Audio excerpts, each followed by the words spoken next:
I never thought that a simple trip to downtown Atlanta could change my life forever. It was one of those clear sky days, the kind of morning when you feel like everything is going to be all right. I just wanted to buy a nice gift for my grandmother, something simple, something that would show how much I loved her. There was nothing extraordinary about that day, until the extraordinary found me. I entered the store smiling, clutching tightly the purse my grandmother had given me when I turned 16. The scent of expensive perfume mixed with the cold air conditioning made me feel a little out of place. I looked around, impeccable racks, elegant mannequins, lights that were too bright. For a moment, I wished I could be invisible. But the truth is, it was impossible to be invisible being who I was. Before continuing, I want to say that I ask God to bless you with all His infinite love, giving you much health, peace, joy, and faith, because we can never lose faith in God, for He will never abandon us, because His love is eternal and infinite. I also take this opportunity to ask you to like the video and subscribe to the channel. This helps me a lot, thank you. Now, let me tell you what happened in that store. I was looking for a scarf. Red, like the one my grandmother used to wear when she was young. On each shelf, I saw something that reminded me of my childhood: Sundays at church, the smell of cornbread, laughter on the porch. But something inside me began to weigh me down. It was as if the air had suddenly changed, becoming denser, colder. I noticed a saleswoman watching me from across the store. She wasn't trying to hide it. Her eyes followed my every step, as if I were a threat. I picked up the handkerchief, looked at the price, and even then, I felt a shiver. We learn early on to recognize that kind of look, the look that judges before knowing, the look that condemns before listening. I tried to ignore it. I pretended not to see. But the heart knows when something isn't right. I tried to carry on as if nothing had happened. I went to the mirror, tried on the scarf, and imagined my grandmother's smile when she received it. For a moment, everything felt light again. Until I heard a whisper behind me. It was a security guard. He spoke softly, but loud enough for me to understand. "Keep an eye on her." That hit me like an arrow. It wasn't the first time I'd experienced something like this. Growing up as a black girl in a humble neighborhood taught me to tread carefully, even where I had a right to be. I took a deep breath and asked myself, why? What did I do this time? But that day, something inside me told me the story wouldn't end there. I went to the cashier with the handkerchief in my hands. The girl looked at me, then at the security guard, and then at the manager. They exchanged quick, silent glances, as if they were deciding my fate without me saying a word. When I tried to smile, she looked away. While I was waiting, I noticed a man sitting on a bench near the shop window. He seemed out of place there, expensive suit, calm posture, attentive gaze. He didn't seem to be buying anything, just observing. For a moment, our eyes met. He smiled in a strange way, a calm smile, but full of meaning. I looked back at the cashier. The girl was taking too long. She was wiping the barcode reader with her tissue as if she were buying time. The silence was suffocating. Suddenly, the manager appeared. Tall, dark suit, serious expression. He was holding something small in his hands, a gold necklace. "Do you intend to return this to us willingly, or will you insist on lying?" he said. The words echoed loudly, and all heads turned to me. Time seemed to stand still. I felt the ground disappear beneath my feet. My first instinct was to laugh, to think it was a misunderstanding. "Sir, I never took anything," I replied. But the way he looked at me, cold, hard, without a shadow of a doubt. It was as if my word meant nothing. "Check your bag," he said, as if he already knew what he would find. With trembling hands, I opened my bag. Nothing. Handkerchief, wallet, cell phone. Nothing but what I had put there myself. But he insisted. "Check again." I felt everyone's eyes burning into my skin. And then I realized, it didn't matter what I said. They had already decided. The cashier took a step back. The security guard approached. The bank teller continued watching, motionless, as if waiting for something. I wanted to disappear. I wanted to run. But I stood there, frozen, trying to understand why the world was so quick to judge. The manager picked up the necklace, held it up, and showed it to the others. "It was near the shelf where it disappeared," he said. And just like that, with a simple sentence, he turned an ordinary day into a nightmare. I tried to explain. I tried to say that I never even went near that display case, but nobody wanted to listen.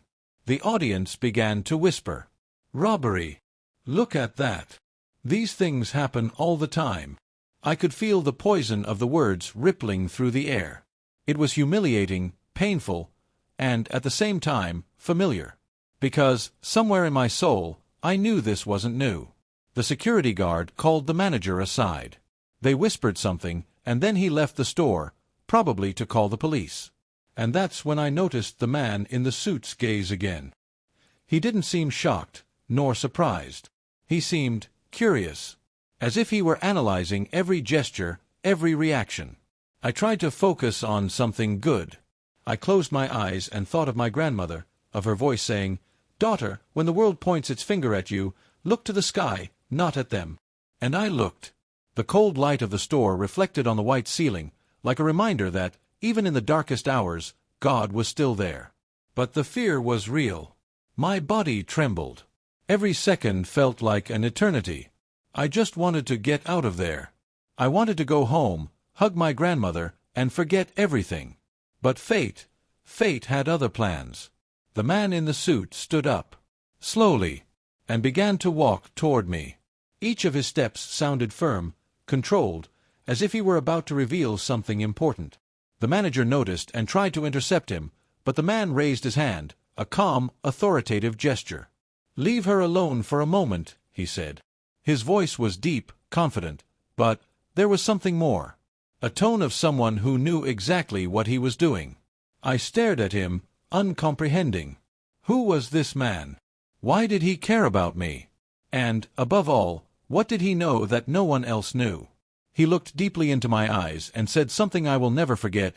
"Keisha, don't be afraid." I froze. How did he know my name? And it was then, exactly then, that I realized what was happening wasn't just an injustice. It was the beginning of something much bigger, something I didn't yet understand, but that would change everything I believed about myself, about people, and about how God acts in the most unlikely situations. At that moment, everything inside me was telling me to run.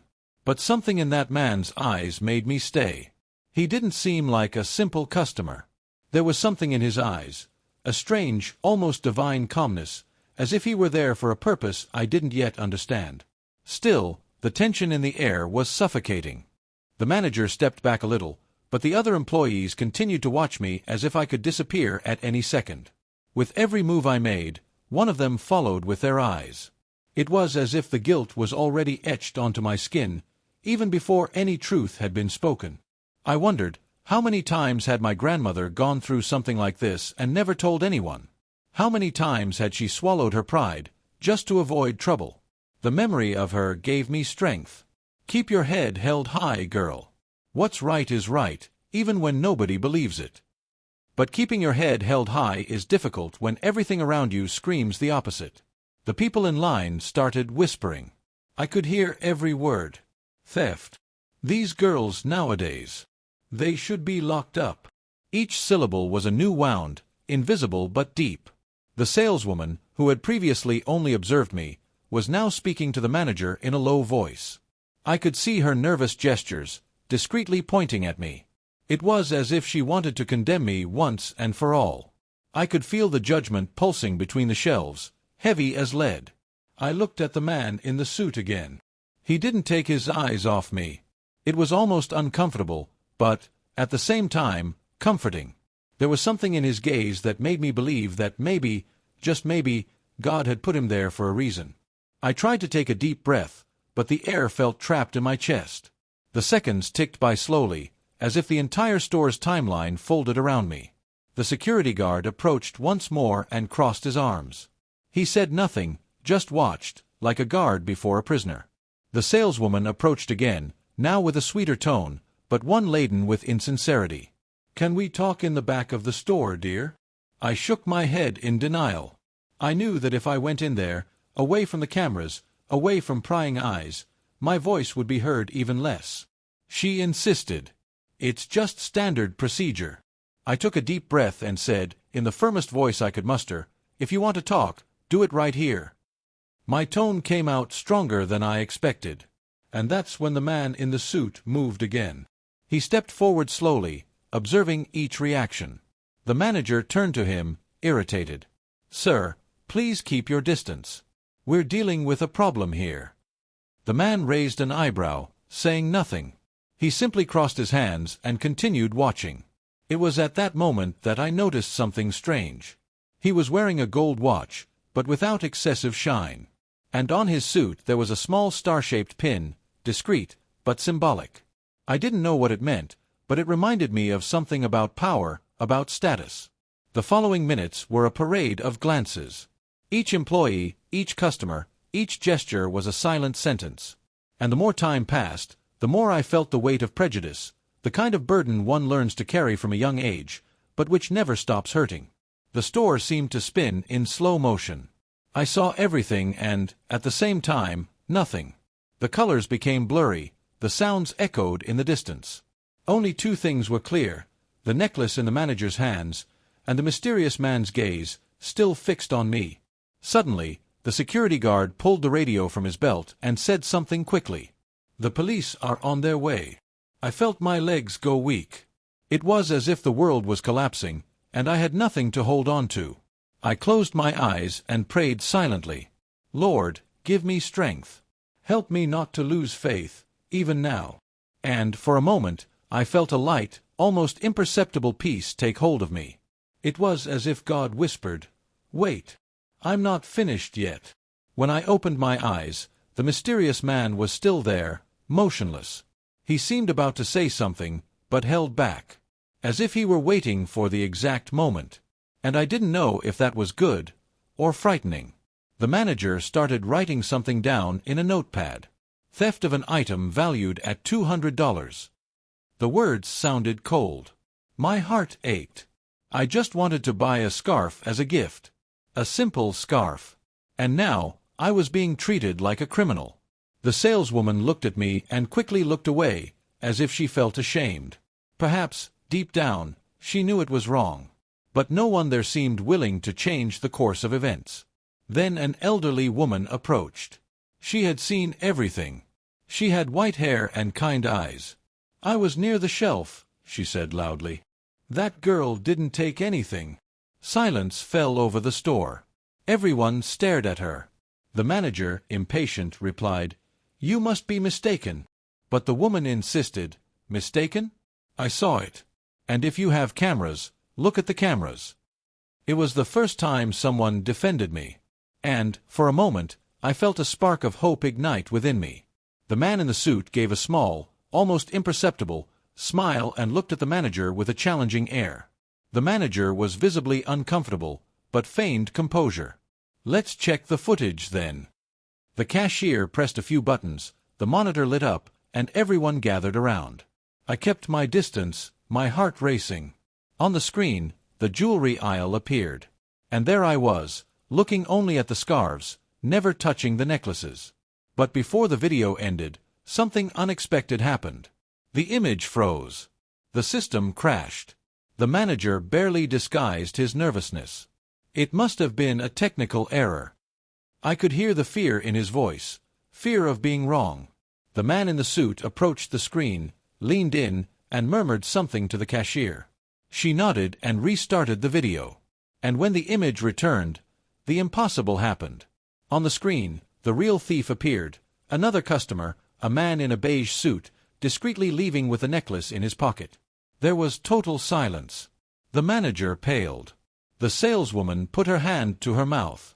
And, for a moment, no one knew what to say. I looked at the man in the dark suit, the one who had been watching me the whole time. He just smiled, as if he already knew what the video would show. And that's when something inside me changed. I realized he wasn't just a spectator. He was part of something much bigger. And when he stepped forward and placed his hand on my shoulder, his voice sounded calm, yet firm. "Now, Keisha, let's see who really needs to give explanations." The air seemed to split in two. And in that instant, without understanding how, I knew, the worst was yet to come, but the truth was about to be born. The manager cleared his throat, trying to hide his nervousness, but the tension already filled the air. The video clearly showed the real thief, and yet no one seemed to know what to do. It was as if pride was stronger than the truth. I remained motionless, watching, waiting for someone to state the obvious, "She's innocent." But the sentence didn't come. The silence was almost deafening. The security guard stared at the floor, the saleswoman couldn't look me in the eye, and the manager seemed to be fighting against his own conscience. The man in the suit, on the other hand, remained serene, as if every second was part of a plan that only he understood. "So?" he asked, his voice firm. The manager swallowed hard and tried to disguise his reaction. It might have been a coincidence. Maybe the video was edited. The excuse came out weak, ridiculous, and everyone knew it. But no one dared laugh. Shame hung over them like a heavy cloud. The man in the suit turned slowly to me. "Keisha, are you all right?" The way he said my name confused me. He spoke gently, but also with authority, like someone who was used to being listened to. I could only nod and murmur, "I think so." And then came the final blow. The manager, in a desperate attempt to regain control, stepped forward and shouted, "Even so, that young woman acted suspiciously. She didn't behave like a normal customer." The audience stirred. The words cut through the air like invisible blades. It was unbelievable. Even faced with the truth, they still tried to blame me. I felt tears burning my eyes, but I refused to let them fall. I wouldn't give them the pleasure of seeing me break. Instead, I raised my chin and said, in a trembling voice, "What does being a normal customer mean to you?" The man in the suit smiled discreetly, as if observing someone finding their strength amidst the chaos. The manager remained silent for a moment, unsure what to say. The elderly woman, who was still nearby, crossed her arms and said loudly, "She is more polite than you will ever be." People began to approach, curious, filming everything. Some whispered words of support, others simply observed, perhaps ashamed for having judged so quickly. I felt the weight of their stares, but this time there was something different. A thread of respect was beginning to form. The security guard, once so firm, now seemed lost. "Do you want me to call the police again?" he asked hesitantly. The manager hesitated, looked at the man in the suit, and replied, "No, perhaps it won't be necessary." The arrogance was beginning to crumble. But the man in the suit stepped forward. "No, call them," he said. "The police should come. And I want them to stay and hear the whole story, including who really committed the crime." His tone was calm, but full of authority. No one dared to object. I looked at him, trying to understand. Who was this man? How did he know so much? Why did he seem to control everything? My heart was racing, and deep down, something told me he wasn't there by chance. A few minutes later, 2 police officers entered the store. The sound of their boots on the marble floor echoed like a warning. One of them, with a kind expression, looked at me and then at the manager. "We received a report of theft. Who is the suspect?" The manager cleared his throat again. He looked at me, then at the man in the suit, and for a second seemed regretful. "I think there's been a mistake," he said, hesitating. But the man in the suit interrupted. "A mistake? I wouldn't say that. I'd say there's been a hasty judgment." The police officers exchanged glances. One of them asked, "Who are you?" The man opened his wallet and showed a metal card. The manager immediately turned pale. The security guards backed away. I couldn't read what was written on it, but their reaction said it all. "I own this chain," he said simply. The phrase landed like a bolt of lightning. The atmosphere in the store changed. That man, who until then seemed like just a curious onlooker, was in fact the billionaire founder of the Stone and Bright stores. The shock was universal. The saleswoman dropped her clipboard. The security guard straightened his posture. Even the manager, now pale, struggled to find the right words. "Sir, Mr. Stone, I didn't know." But he raised his hand. "That's what worries me, what you don't know about empathy." A murmur swept through the audience. I stood there, paralyzed, not understanding what was happening. The store owner, a billionaire, was there, in front of me, defending me as if he knew me. "Why?" He looked at me and said, "Keisha, would you believe me if I told you this was all a test?" I froze. "A test?" I thought I'd misheard. But he continued, a test to see how my employees treat people. And, unfortunately, the result is disappointing." His words echoed within me. A test. So everything, the glances, the distrust, the tension, had been planned? My heart was a mixture of anger and relief. I could barely process it. "But why? Why me?" I asked. He took a deep breath before answering. "Because you represent what many still fail to see, dignity where they see difference, strength where they see threat." The manager tried to justify himself. "Sir, we were just doing our job." But he interrupted him, cold and direct. "Your job is not to humiliate anyone. Your job is to serve with respect. And today, the only one who did the job right was your fear." The police officers, now visibly uncomfortable, took a step back. The crowd watched in silence, aware that they were witnessing something much bigger than a simple misunderstanding. It was about justice, about the weight of judgments. The man in the suit turned to the employees. "I want you all gathered at headquarters tomorrow. There will be a special meeting.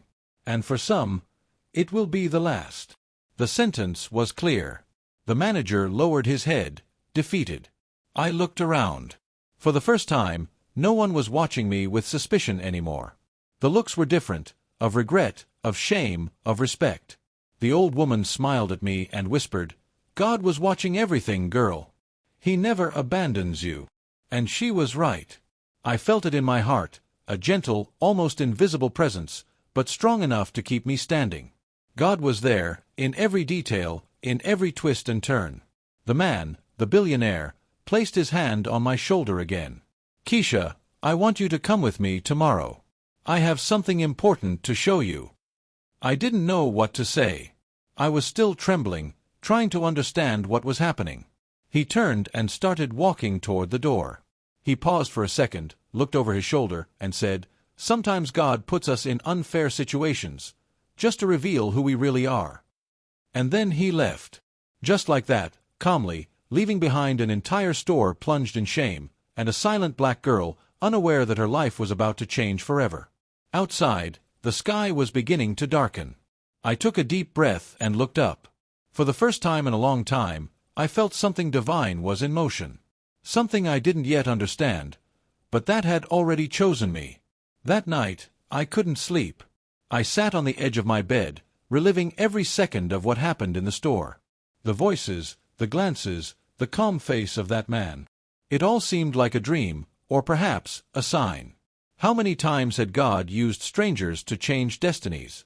My grandmother always said, "Daughter, when something seems meaningless, it's because the meaning is still being written by God." I clung to those words. They echoed in my mind like a silent prayer. But even so, fear wouldn't leave me. What did it want with me? The next day, the sun rose timidly, filtered through heavy clouds. I put on my usual bag, my same worn-out coat, and went to the address he had given me. Stone and Bright Headquarters, downtown Atlanta. I had passed that building 1,000 times, but I never imagined that one day I would go inside. The glass doors opened automatically, and the smell of coffee and new furniture enveloped me. Everything was impeccable. The floor gleamed, the receptionist smiled, the elevators moved silently. I felt like a stranger in that world of luxury. "Good morning, Miss Keisha," said a blonde woman, smiling elegantly. "Mr. Stone is waiting for you on the top floor." My heart nearly stopped. The top floor. I barely knew what to say. I just nodded and got into the elevator. As I ascended, my reflection in the mirrored walls seemed to stare back at me with doubt. Who was I at that moment? A girl who had suffered an injustice, or someone God had chosen for something greater? With each floor the elevator reached, my heart beat faster. The doors opened silently. There he was, sitting behind an enormous desk, surrounded by windows that offered a panoramic view of the entire city. The man who changed the course of my life with a single sentence. The mysterious billionaire. "Keisha, it's good that you came," he said, standing up with a genuine smile. "Please, have a seat." His voice was calm, yet firm. I sat down, trying to appear confident, even though I didn't understand what I was doing there. He started by talking about simple things. He asked about my family, my studies, my dreams. It was strange. I expected a conversation about the store, about the misunderstanding. But no, he wanted to know who I was. "Do you believe in destiny?" he asked. I thought for a moment. "I believe in God," I replied. "And I believe that He writes straight with crooked lines." He smiled, satisfied. "Then you'll understand what I'm going to tell you." He walked to the window and looked out at the city below. "Yesterday, when I went into that shop, I didn't expect to find you. But I saw something in you, Keisha. Something that can't be bought, taught, or faked. I saw courage. Courage. That word kept echoing inside me. I never considered myself courageous. I just reacted as best I could. I didn't do anything special," I murmured. He turned and replied, "You did what few would do. You kept your cool when the world attacked you. That's rare." He returned to the table and opened a folder. Inside were photos, notes, and reports. What happened yesterday wasn't an accident. It was a test. A project I created 2 years ago called the Human Measure. My whole body tensed. "A test?" I asked. He nodded. "Yes. We put volunteers in simulated injustice situations to assess how our employees react. Yesterday, the team was supposed to treat you like any other customer. And they failed miserably. I could hardly believe it." "So, you planned all of this?" He took a deep breath. "Not exactly. You were a real customer. But when I saw what was happening, I decided to observe. What they did confirmed my worst fears." I remained silent. Part of me felt relief. Another part, anger. I had been humiliated, exposed, judged. And now they were telling me it was all part of a test. "Why didn't you intervene sooner?" I asked. Her answer was direct. "Because sometimes, to see who is truly righteous, we need to let them act."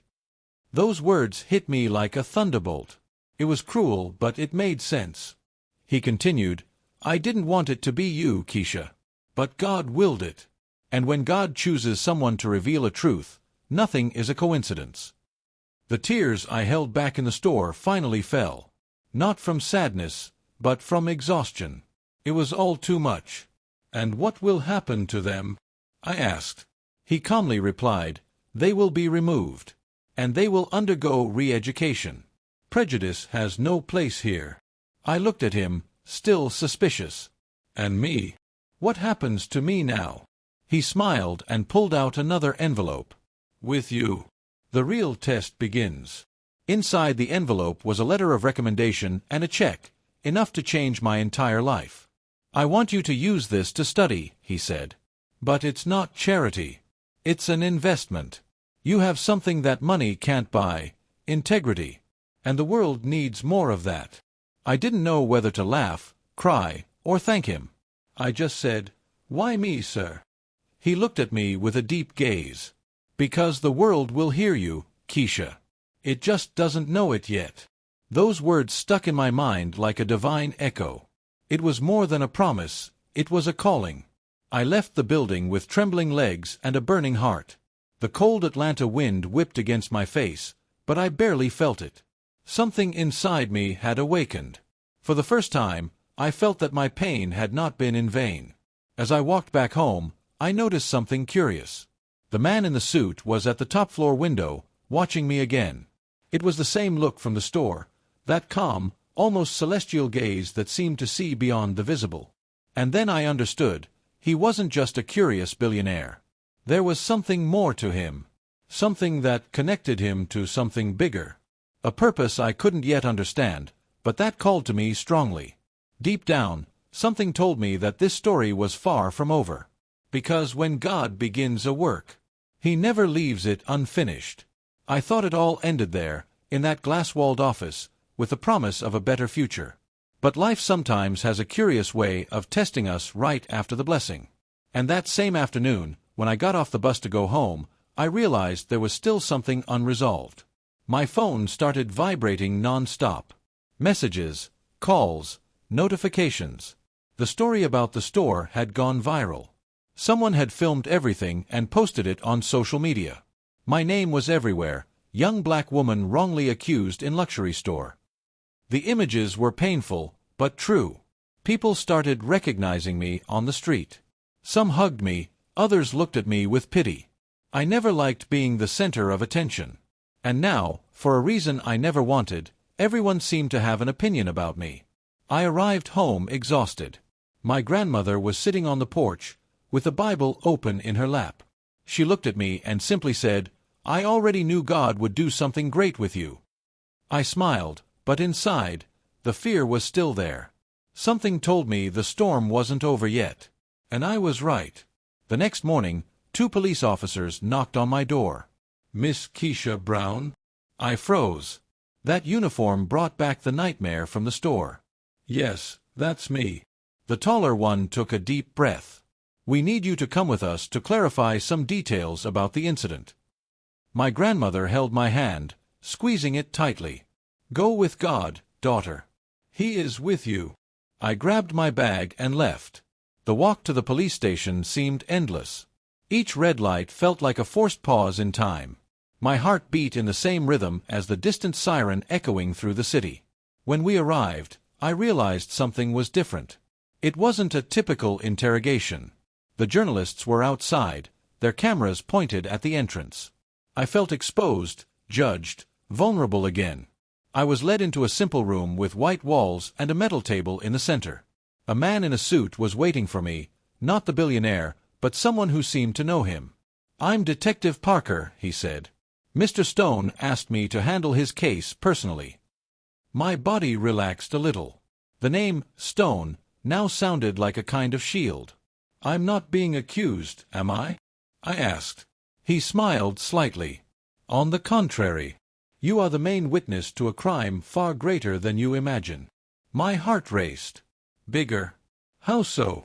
He leaned over and placed some documents on the table. They were store records, transaction lists, security reports. And in all of them there was something strange: altered numbers, forged signatures, non-existent purchases. "The theft of that necklace was just the tip of the iceberg," the detective explained. "For months, employees of the chain have been embezzling money and products. The incident at the store only revealed what was hidden." I put my hand to my mouth, shocked. "My God!" "And it was the video of your case that caught the attention of the audit team," he continued. "If that hadn't happened, perhaps this scheme would never have been discovered." My eyes filled with tears. That humiliation, that pain, it all had a purpose. So, God used injustice to reveal something greater. I murmured. He smiled slightly.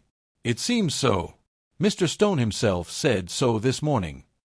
I felt enveloped in a quiet peace, as if heaven had whispered that I was finally on the right path. But at the same time, a shadow hung over everything. "Detective," I asked, "did the store manager know about all this?" He paused for a long time before answering. "Yes." And not only did he know, he was leading the scheme. My stomach churned.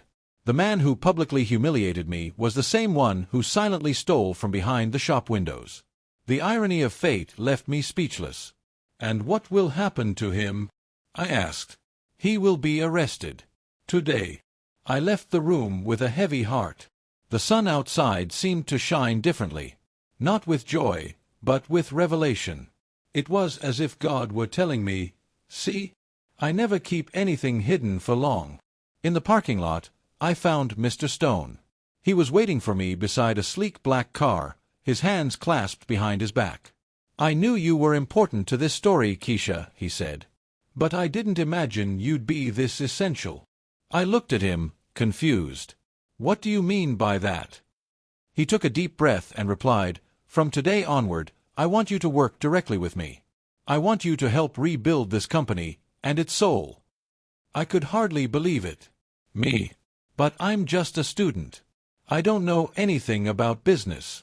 He smiled. "I don't need someone who understands numbers. I need someone who understands people." I felt my eyes welling up again. For the first time, they weren't tears of pain, but of gratitude. It was as if each wound had become a stepping stone to something greater.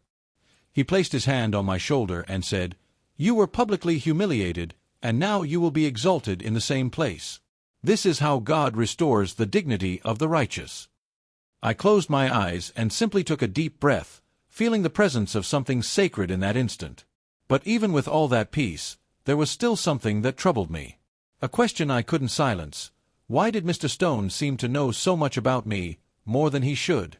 As we got into the car, he said calmly, "Before we go to headquarters, I need to show you something.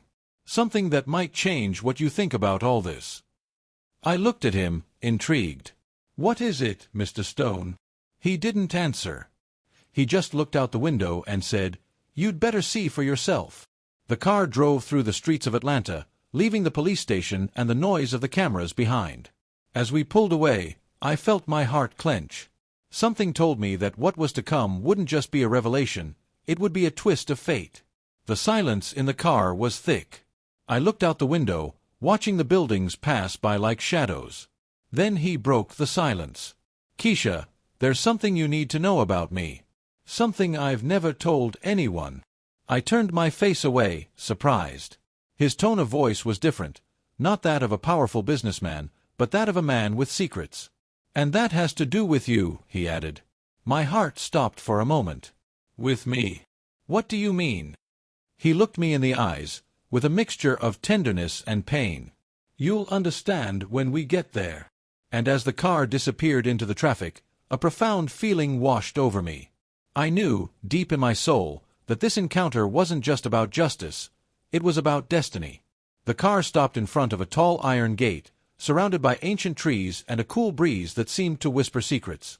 The sign read, "St. Mary's Children's Home." I knew that name. It was the oldest orphanage in the city, the same one my grandmother used to visit with donations of clothes and toys. I looked at Mr. Stone, confused. "Why are we here?" He took a deep breath, his eyes lost for a moment on the horizon. "Because this is where it all began, Keisha. The story that brought you to me started long before that day in the shop." Those words left me breathless. "How did it all begin here? I've never been to this place before." He nodded slowly. "But someone very important to you came." My heart raced. "My grandmother?" I asked. He smiled slightly. "Exactly." We entered through the gate. The smell of old wood and fresh bread enveloped me, mingled with the distant sound of children's laughter. It was a simple place, but full of life. The walls were covered with colorful drawings and hand-painted verses. "The love of God is the foundation of everything," one of them read. As we walked, he led me to an old room, filled with dusty boxes and photos. Many years ago, I was just a volunteer here. Young, arrogant, full of ideas, but without purpose. It was here that I met a woman who changed my life. He stopped in front of an old photograph on the wall. I approached. My eyes filled with tears. It was her. My grandmother. Young, smiling, holding a baby in her arms. "She cared for the children as if they were her own," said Mr. Stone, his voice choked with emotion. "But there was one in particular. A little girl left on the orphanage door one rainy night. No one knew who her parents were. The only thing that came with her was a red scarf." My body froze. A red scarf.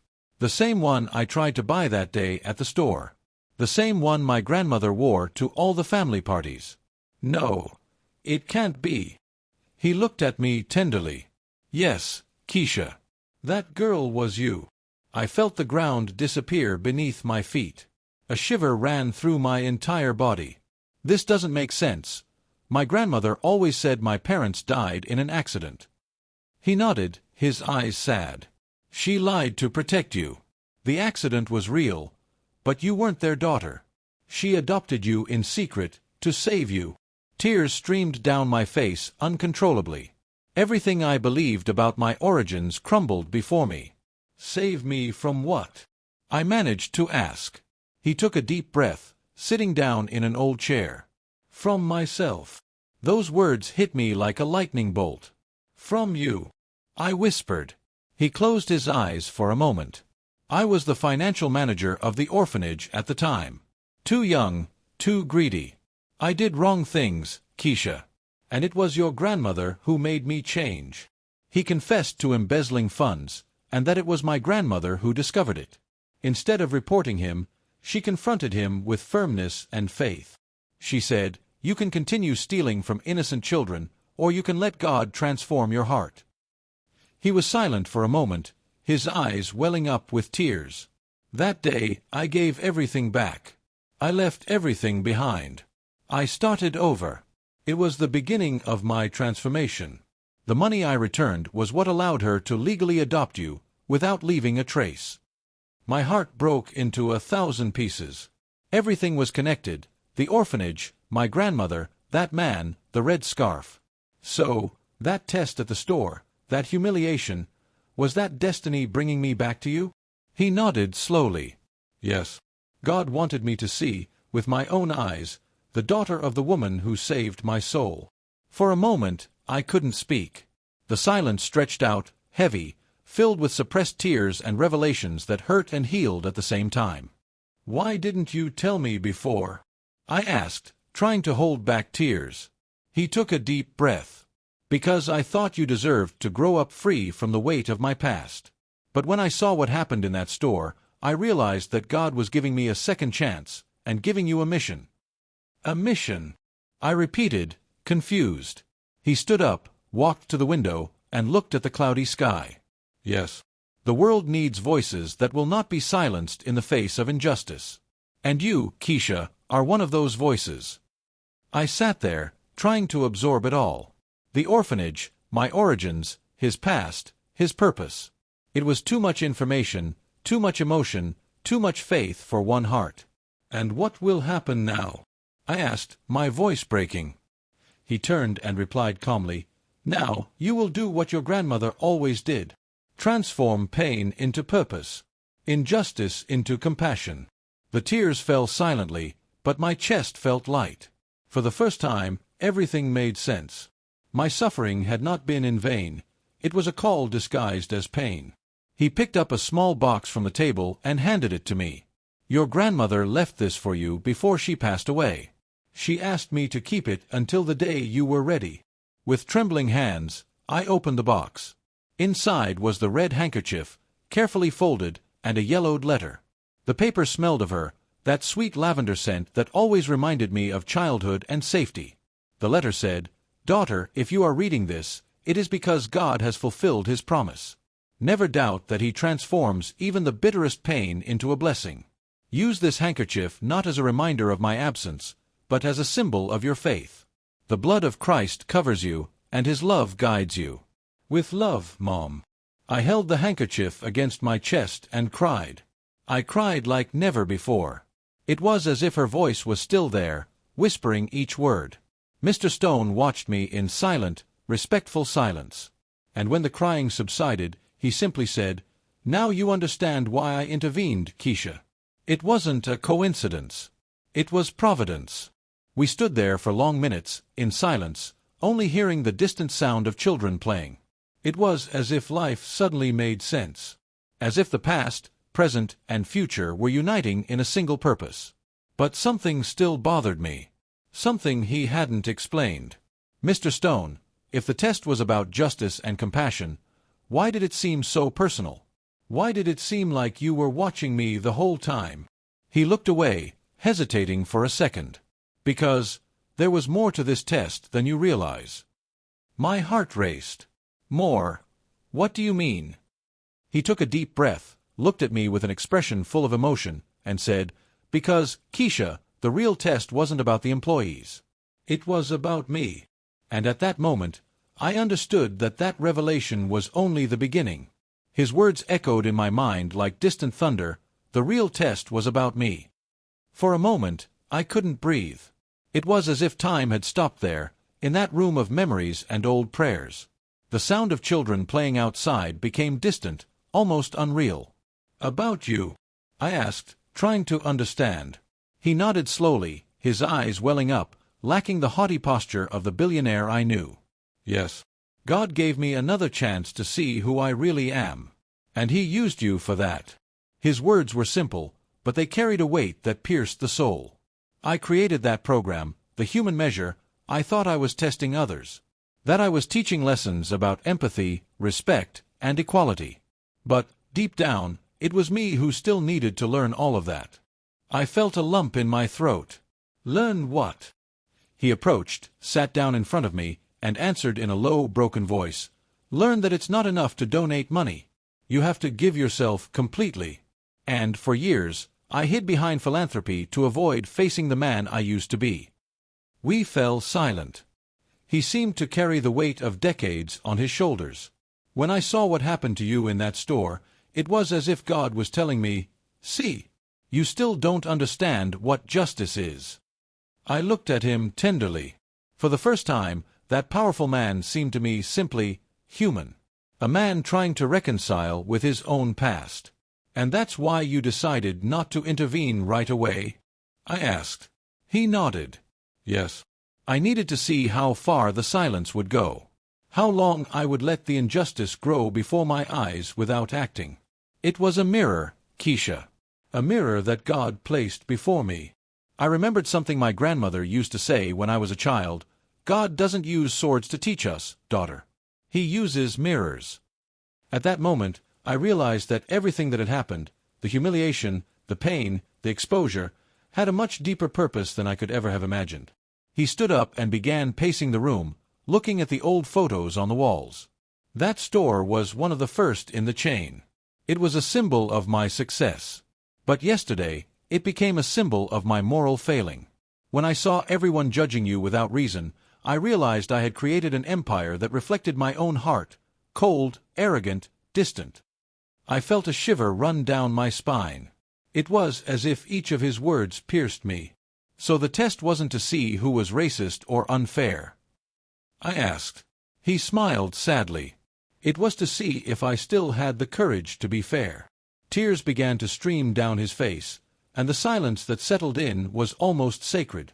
Not an empty silence, but the kind that precedes forgiveness. The kind of silence that seems filled with the presence of God. I saw the look in your eyes, Keisha. It wasn't hatred. It was pain. But it was also dignity. You reminded me of your grandmother's gaze. And in that instant, I understood. The test was over. And I had failed. I closed my eyes for a moment and felt a slight shiver, as if the Holy Spirit had passed between us. "Mr. Stone," I murmured, "no one is beyond forgiveness. If God can change hearts like Paul's, he can change anyone's." He took a deep breath, moved. "You speak like her." "Exactly like her." I smiled, remembering the long nights of prayer with my grandmother, the tears, the promises she made to a God who never failed. He went to one of the boxes in the corner of the room and took out a sealed envelope. "This is the real report of the program," he said. "But there are no numbers, no graphs. Just questions." I carefully picked up the envelope. Inside was a sheet of paper with 3 simple, handwritten sentences. What would you do if nobody was watching? Who would you be if you lost everything you have? Can you love someone the world rejects? Reading that, my heart ached. It was as if God were asking me the same questions at that very moment. These questions were asked of me, Keisha. But, deep down, they're for all of us. We remained silent for a while. And then he added, "Yesterday, when the world judged you, you answered all the questions without saying a word. Your attitude was the answer. I didn't know what to say. I just cried. But it was a sweet cry, a healing cry. A cry that cleansed the soul." He came closer and placed one of his hands on mine. "You weren't chosen by chance. You were chosen because you carry a living faith, the same faith your grandmother ignited in me. And now, I want you to take that light to other places." "Other places?" I asked. He nodded. "Yes. I will create a foundation in her name, the Grace Project, and I want you to be the first coordinator." My heart skipped a beat. "Me?" He smiled. "Yes, you. You're going to travel all over the country, visit schools, churches, communities. Tell your story. Show that faith isn't proven with words, but with actions." For a moment, I saw myself there, before crowds, recounting what God had done for me, showing that pain can be a seed, that injustice can become purpose. It was frightening, but beautiful. "I don't know if I'm ready for this," I confessed. He calmly replied, "God never chooses the ready, Keisha. He prepares the chosen." The wind blew through the window, swaying the curtains. It was as if the sky itself confirmed those words.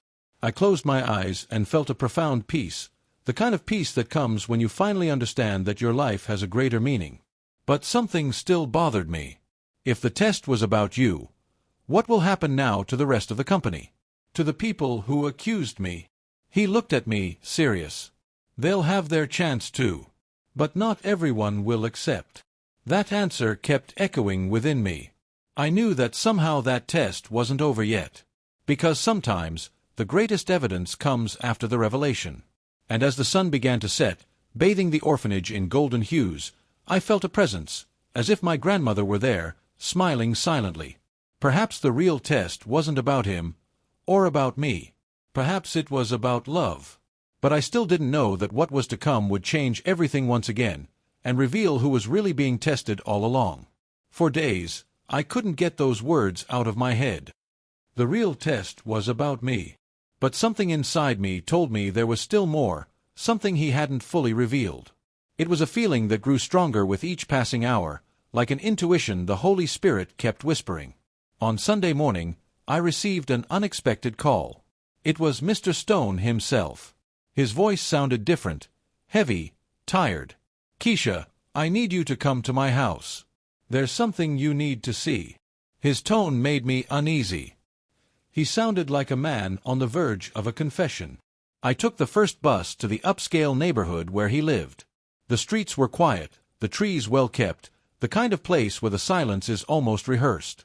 When I arrived, he was waiting for me at the door, in a dark suit and with a distant look in his eyes. "Thank you for coming," he said, making his way through. The house was enormous, but strangely cold. No family photos, no sign of life. Just walls that were too perfect, filled with absences. We sat in the living room.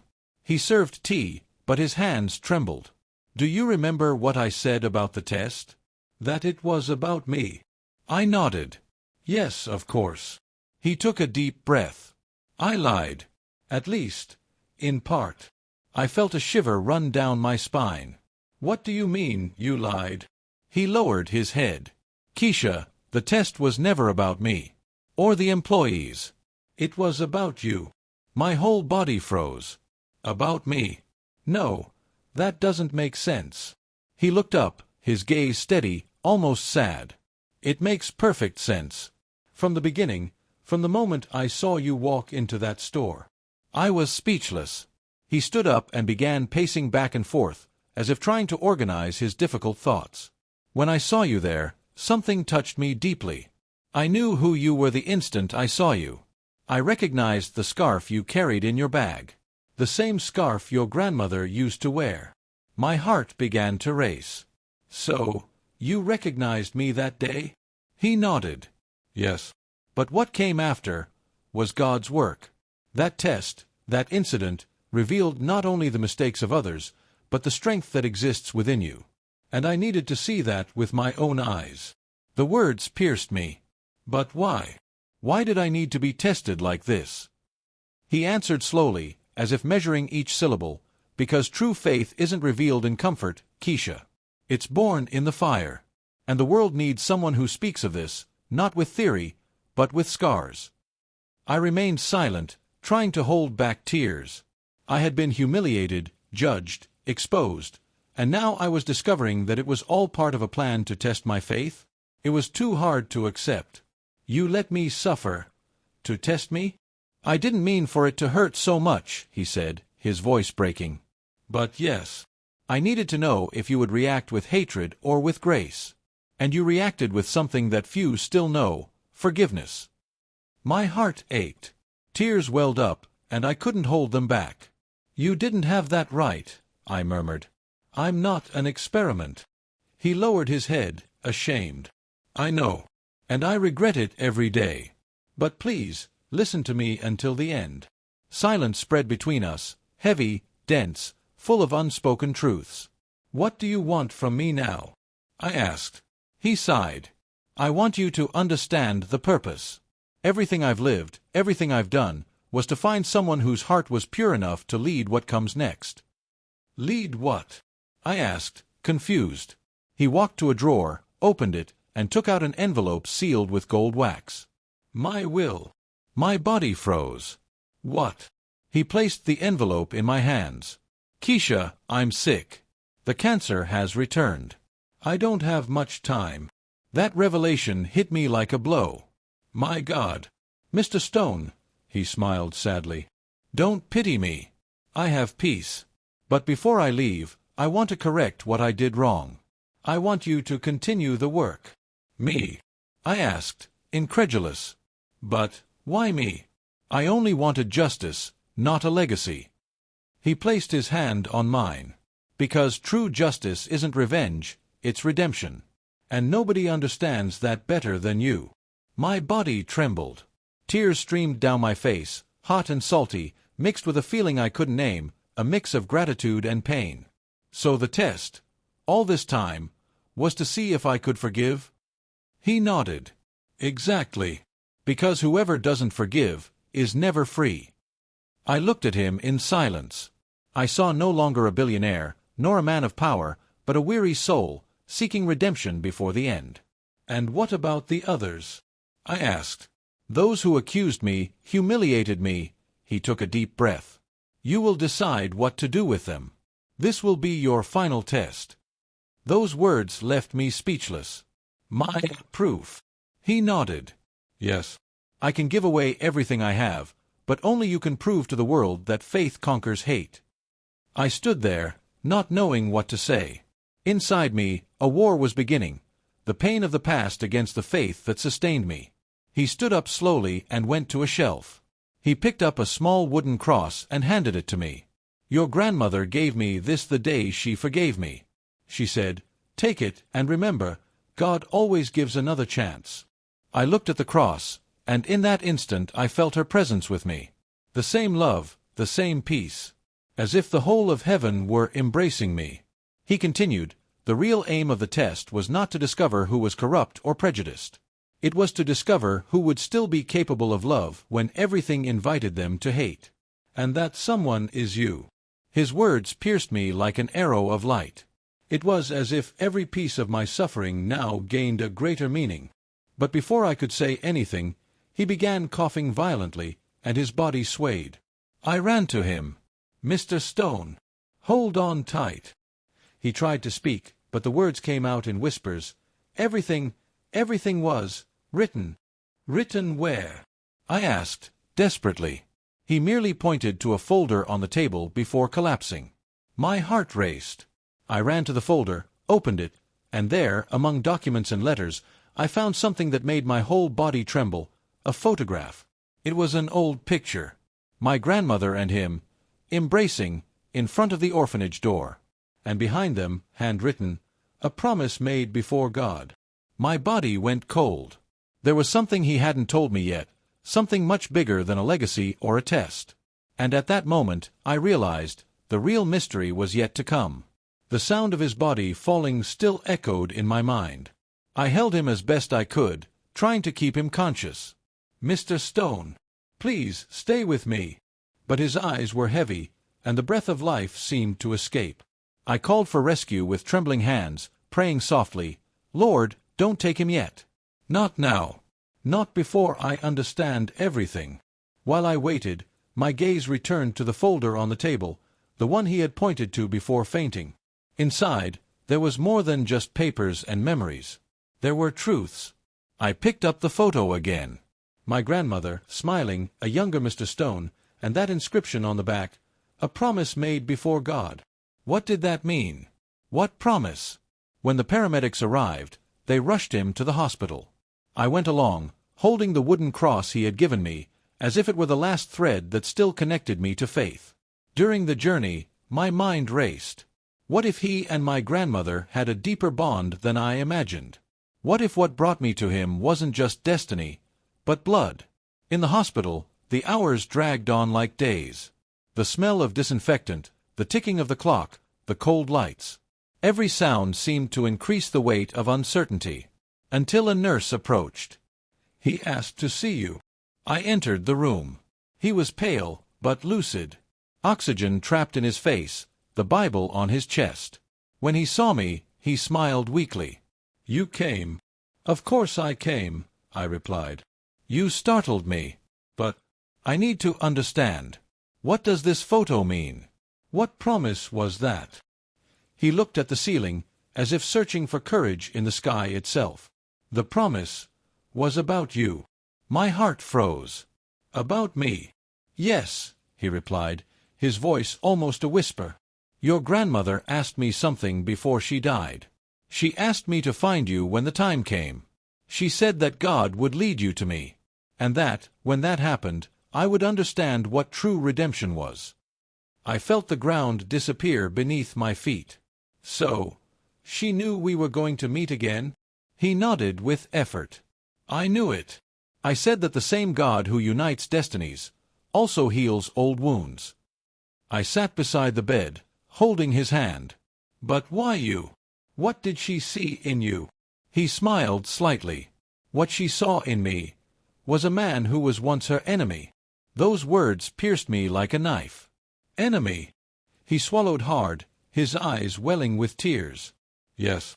I was the man who signed the order to close the orphanage when you were a baby. I almost condemned you to the streets, Keisha. And it was she, your grandmother, who stopped me. I remained silent, unable to breathe. My God! She forgave me, even when I didn't deserve it. She said that God would use me one day to correct the mistake I made. And that day has arrived. You are that correction.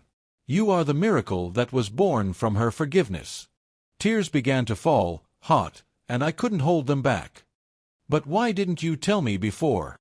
He smiled weakly. Because I needed to see it with my own eyes. I needed to be sure that her forgiveness lives within you. And I saw it. I didn't know whether to cry for him, for myself, or for the woman who silently bound us even after death. All I felt was unconditional love, a love that transcended time and pain. Keisha, he continued, his voice almost fading, you have a gift that few possess. The gift of healing without touching, of forgiving without forgetting. And the world needs that.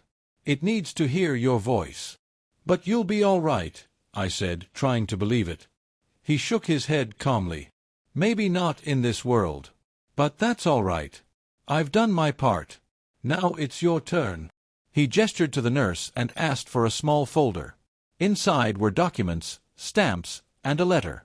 It's all here. The foundation, the funding, the project. Everything in your name.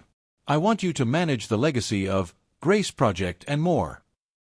He looked at me with a tenderness that seemed to come from heaven itself. I want you to go back to that store. Talk to each person who accused you. Look them in the eye and say, I forgive you. My whole body shivered. Do you want me to go back there? Yes, he replied, smiling. That's where the story began, and that's where it must be reborn. I looked at the ceiling, trying to hold back tears. I don't know if I can. Yes, you can, he said, his voice weak. Because God never put you on a battlefield without giving you the right armor. And your armor is love. We remained silent. The heart monitor showed a slow, almost tranquil rhythm. Then he squeezed my hand one last time and said, The only wealth worth leaving behind is that which transforms other lives. I cried softly, feeling the warmth of his hand slowly fade. The sound from the monitor became a continuous, cold, merciless noise. The world seemed to stop in that second. The doctors rushed in, but I knew. His spirit was already at peace. I took the cross he had given me and placed it on his chest. The Lord is my shepherd, I shall not want, I murmured. Outside the hospital, the sky was a mix of gold and violet. The kind of sunset that seems tailor-made by God. And in that moment, I realized, fate hadn't been cruel. It had been divine. As the wind ruffled the red scarf around my neck, I closed my eyes and heard, in my memory, my grandmother's voice saying, Now, daughter, it's your turn to be the miracle. And it was there, between pain and faith, that I understood the true meaning of the unexpected invitation. It wasn't just to continue his legacy, it was to live my own purpose.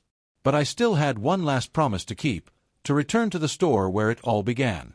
And it was there, in my heart, that the final twist began to take shape, one that no one, not even I, expected. 3 months have passed since Mr. Stone's burial, but it felt like a lifetime. Time, somehow, had done what the heart alone cannot. It brought peace.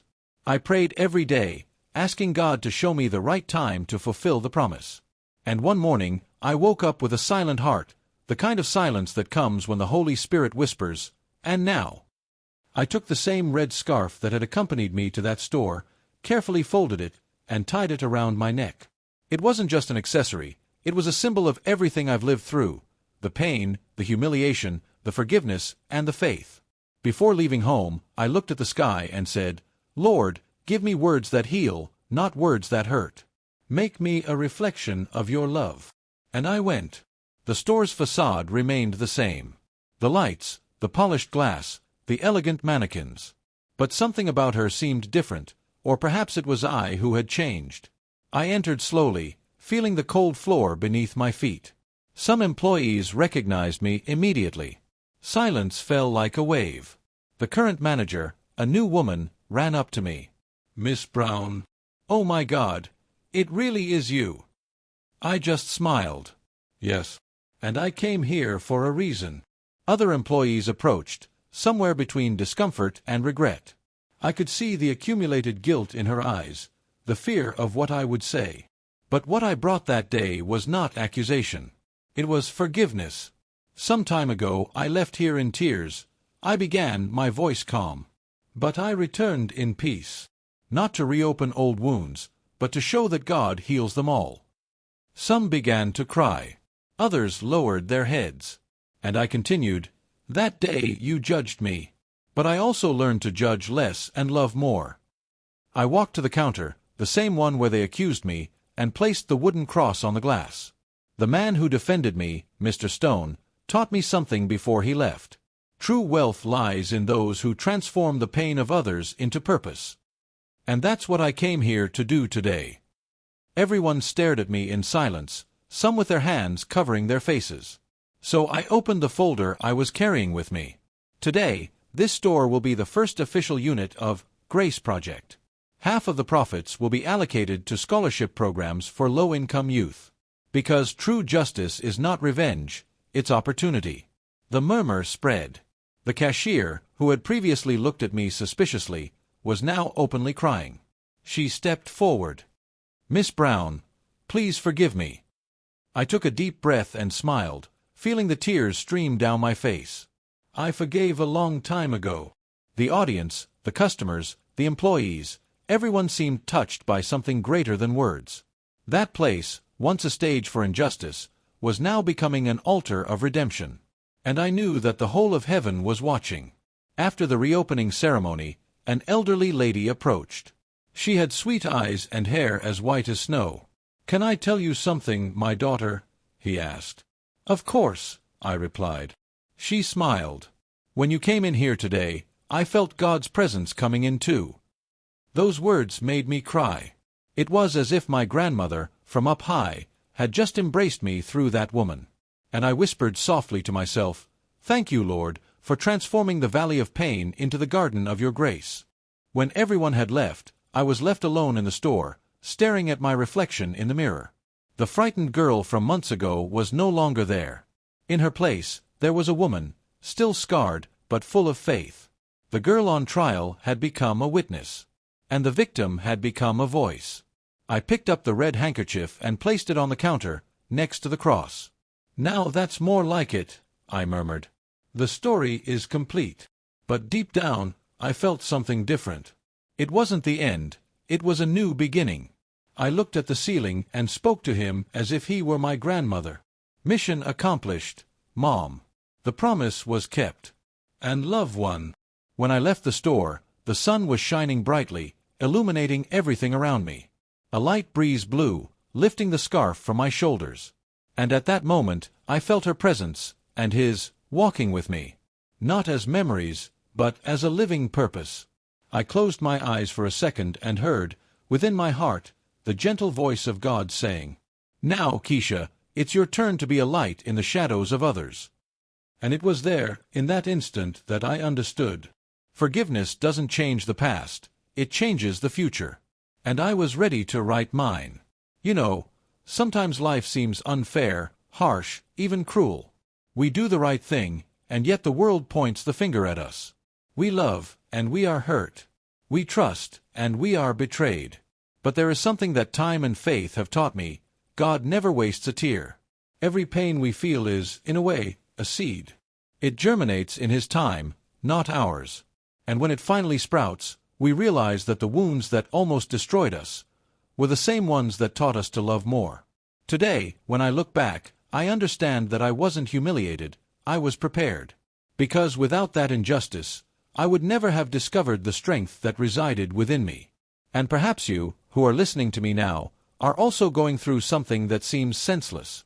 Perhaps you are facing an unfair judgment, abandonment, a painful silence. But listen carefully: God is still in control. He sees what others don't see, hears what no one hears, and works behind the scenes when all seems lost. And if you trust, one day you too will look back and say, "It was worth it, because I found God in the midst of pain." Remember, forgiveness is not weakness. It is liberation. Forgiving doesn't erase what happened, but it prevents the past from continuing to hurt you. Forgiveness is the secret language of the strong, living proof that love is more powerful than any injustice. And now I want to ask you, have you ever experienced something similar? Have you ever been judged unfairly, hurt by those who should have protected you, or humiliated when all you wanted to do was do the right thing? What would you do if you were in my place? Think about it. And if this story touched your heart, share it with someone who needs to remember that faith still conquers fear, and love still heals the impossible. Before I finish, I want to bless you with all my love and faith. May the Lord shower you with grace, fill you with strength, and give you eyes of hope to see the good even on bad days. And if you haven't done so yet, subscribe to the channel, turn on notifications, and stay with me. Because every week I will remind you, with real stories and true faith, that God continues to write miracles through ordinary people like you and me. Because, in the end, Keisha's story is the story of all of us, women who fall, get back up, and discover that no human error is greater than divine grace. And that grace, it's calling you today.